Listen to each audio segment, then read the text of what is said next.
ওয়াকফ এর অনুশীলন। তো আমরা তো কোরআন মাজিদ পড়তে পারি, তো ওয়াকফ আমরা কিভাবে করব এটা অনেকেই না বোঝার কারণে আমরা অনেক ধরনের ভুল করে থাকি। এখানে লেখা আছে ওয়াকফের সময় শব্দের শেষে সাকিন, এক জবর, এক পেশ, এক জের, দুই পেশ অথবা দুই জের থাকলে শব্দের শেষ অক্ষর সাকিন পড়তে হয়। অর্থাৎ যখন আমরা শব্দের শেষ অক্ষরে সাকিন মানে ওয়াকফ করব, তখন ওইটাকে সাকিন ধরে পড়তে হবে যখন ওই হরফে একটা জবর, একটা জের, একটা পেশ এবং দুই জের, দুই পেশ থাকে। যেমন এখানে আছে আফালা ইয়ানজুরুনা ইলাল ইবিলি কাইফা খুলিকাত ওয়া ইলাস সামাই কাইফা রুফিআত ওয়া ইলাল জিবালি কাইফা নুসিবাত ওয়া ইলাল আরদি কাইফা সুতিহাত। তো এই যে দেখুন প্রত্যেকটা জায়গায় কিন্তু আয়াতের শেষে আমরা সাকিন করছি যেরকম, ঠিক ওই রকমভাবে এই যে এই জায়গাতে সদ দাল জবর সদে র জবর র, সদে র কাব জবর কা, সদে র কাব। যদি থামেন তাহলে বলতে হবে সদে রক, উইজ রক, লাহ রক, রিক রক, ইয়ালামুনা থামলে হবে ইয়ালামুন, ওয়াজ্জাইতুন, এরকম। অর্থাৎ এখানে প্রত্যেকটা শেষে যেমন আমি সাকিন ধরছি যে খলিকত, রফিআত, তো ওই রকমভাবে এই জায়গাও তো আমরা সাকিন করে ফেলবো। কারণ আমি যদি ওয়াকফ করি, আয়াতের শেষে যদি হরফে একটা জবর, একটা জের, একটা পেশ আসে এবং সেই হরফে যদি আমরা ওয়াকফ করি, তাহলে সেটা কি করতে হয়? সাকিন ধরে পড়তে হয়। এটা অবশ্যই আপনারা মনে রাখবেন ইনশাআল্লাহ। শব্দের শেষ অক্ষরে দুই জবর থাকলে দুই জবর ফেলে দিয়ে শেষ অক্ষরকে এক আলিফ টেনে পড়তে হবে। অর্থাৎ আমরা যদি এরকম শব্দের শেষে দুইটা জবর পাই, যেমন ওয়ান্নাজিআতি গরকা, এই যে এখানে গরকন, ওয়ান্নাশিতাতি নাশতান, ওয়াসসাবিহাতি সাবহান, ফাসসাবিকাতি সাবকান। এরকম পাইলে এই যে দেখুন প্রত্যেকটা শব্দের শেষে কিন্তু দুইটা জবর আসছে, এরকম দুইটা জবর। তো এই দুইটা জবর আসলে আমরা কী করবো? এক জবর স্থানে রেখে আরেক জবর বাদ দিয়ে আমরা পড়বো এরকম ওয়ান্নাজিআতি গরকা, ওয়ান্নাশিতাতি নাশতা, ওয়াসসাবিহাতি সাবহা, ফাসসাবিকাতি সাবকা, এরকমভাবে।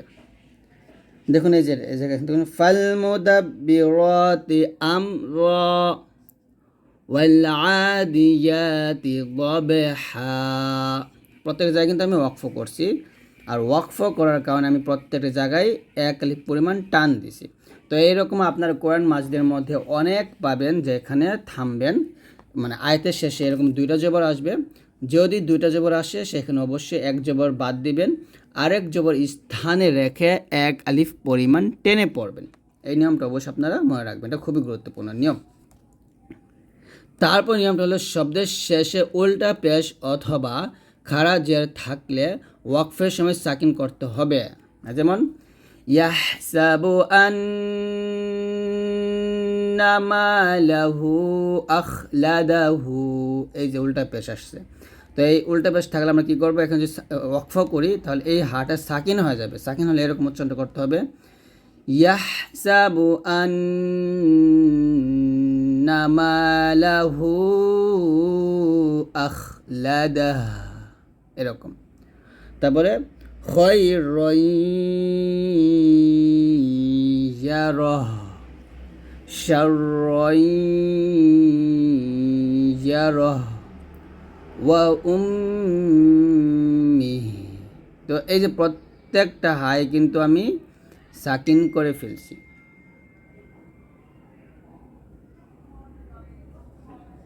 তো সাকিন করলে আমরা কী করবো? এই হাগুলা সব, তো এরকমভাবে প্রত্যেকটাই হা আমরা সাকিন করে ফেলবো, যেহেতু এখানে উল্টে পেশ আসছে, খাড়া জের আসছে। এরকম ইয়াহসাবু আন্না মালাহু আখলাদাহ, খায়রান ইয়ারাহ, শাররান ইয়ারাহ, ওয়া উম্মিহি এরকম। তারপর নিয়মটা হলো শব্দের শেষে গলতা থাকলে ওয়াকফের সময় হা সাকিনে পরিণত হবে। অর্থাৎ যদি এরকম গলতা থাকে, যেমন আল ক্বারিআতু মাল ক্বারিআতু ওয়া মা আদরাকা মাল ক্বারিআহ। দেখুন এই যে এখানে তা আসছে, এই যে তা আসছে, এই যে তা আসছে, তো এরকম যদি তাটা আসে সেখানে যদি আমরা ওয়াকফ করি তাহলে সেটা কিন্তু হা সাকিন হয়। যেমন আল ক্বারিআহ মাল ক্বারিআহ ওয়া মা আদরাকা মাল ক্বারিআহ হাল আতাকা হাদিসুল গাশিয়াহ কাল্লা লায়ুনবাযান্না ফিল হুতামাহ। এরকম ভাবে কাল্লা লায়ুনবাযান্না ফিল হুতামাহ। এরকমভাবে প্রত্যেকটা শেষে কিন্তু আমরা হা সাকিন করে ফেলবো। এই যে এই হাটা হয়ে যাবে। খুবই গুরুত্বপূর্ণ কিছু বিষয় এখানে দেওয়া আছে। দেখুন যে কোরআন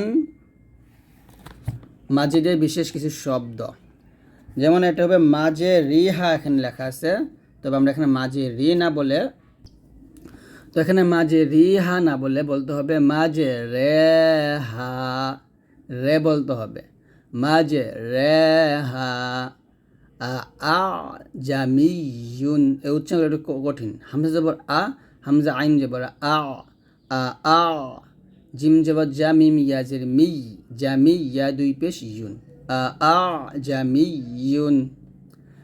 মালাকা লা তা'মান্না, এখানে দেখুন উচ্চারণ করার সময় কি করতে হবে, এই যে গুন্নাটা, এই গুন্নাটা আদায় করার সময় কি করতে হবে, আমাদের ঠোঁট গোল করতে হবে। এখানে লা তা'মান্না বলা যাবে না, লা তা'মান্না বলতে হবে। এটা সূরা ইউসুফে পাবেন, আমার যে রেহা এটা সূরা হুদে পাবেন।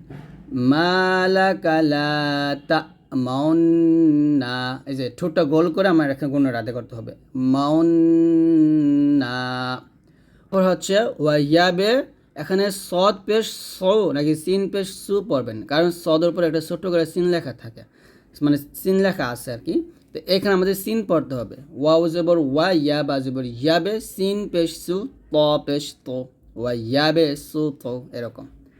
তারপর এটা হবে, এখানে দেখুন হামজা লাম জবর আল, মিম পেশ মু, আল মু।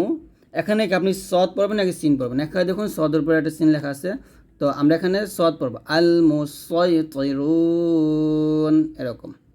তারপরে আলিফ লাম মিম, এখানে আমরা কি করি, আলিফ লাম মিম এরকম করি। এই যে মিমের উপরে যে তাসদিদ আসছে, এই তাসদিদ থাকার কারণে আমাদের এখানে কি করতে হয়, গুন্না আদায় করতে হয়। এই গুন্নাটা আমরা আদায় করি না, যে কারণে আমাদের ভুল হয়। তো এখানে অবশ্যই গুন্নাটা আদায় করতে হবে, আলিফ লাম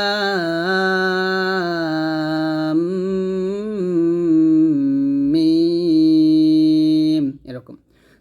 তারপর এরকম পাবেন আলিফের উপর জবরের পেশ কিছু নাই, যদি এরকম পান তাহলে আলিফের উপর জবর দিয়ে পড়বেন। কারণ আলিফের উপরে যদি এরকম আয়াতের শুরুতে জবরের পেশ কিছু না থাকে, পরের হরফটা যে লাম আসছে, লাম থাকার কারণে আমরা জবর দিব, আল্লাহু এরকম পড়ব। হাত, এখানে দেখুন হামজা জবর আ, এ হাগে তকে ধরার কথা ছিল, কিন্তু এখানে তকে ধরবে না, ধরবে গিয়ে তাকে, কারণ এখানে জজমুল হরফের পর তাসদীদ আল হরফ তা চলে আসছে, তাই আমরা এখানে জজমুল হরফ তটা পড়বো না, বলবো আহাত। ঠিক একইভাবে বাজবর বা সিন গিয়ে এই তাকে দেবে, বা সাত্তা এরকম। তারপর এখানে দেখুন ফা রজবর ফার, রগে তকে না ধরে রগে ধরবে তাকে, র তাজবর রত, ফার রত তামিম পেশতুম, ফার রত তুম, ফা রজবর ফার, এ রগে তাকে ধরে ফেলবে, তো পড়া যাবে না, ফার রত তু এরকম। তো এরকম জজমুল্লাহ হরফের পর যদি তাসদীদ আল হরফ আসে তাহলে ওই জজমুল্লাহ হরফটা পড়া যায় না। তাহলে আল্লাহুল্লাযী খালাকাকুম মিন দুফিন সুম্মা জাআলা মিন বা'দি দুফিন কুওয়াতান সুম্মা জাআলা কুওয়াতান সুম্মা জাআলা মিন বা'দি কুওয়াতিন দুফাও ওয়া শাইবাহ। দেখুন এখানে সুন্দর করে প্রত্যেকটা নিয়মকানুন আছে, তো আপনার প্রত্যেকটা নিয়মকানুন অবশ্যই এখান থেকে বুঝে নেবেন। তো এই হলো আজকের এই ভিডিওটি। যদি ভিডিও ভালো লাগে অবশ্যই লাইক দিয়ে দিবেন আর অবশ্যই আমাদের ভিডিওগুলো সবার কাছে শেয়ার করবেন।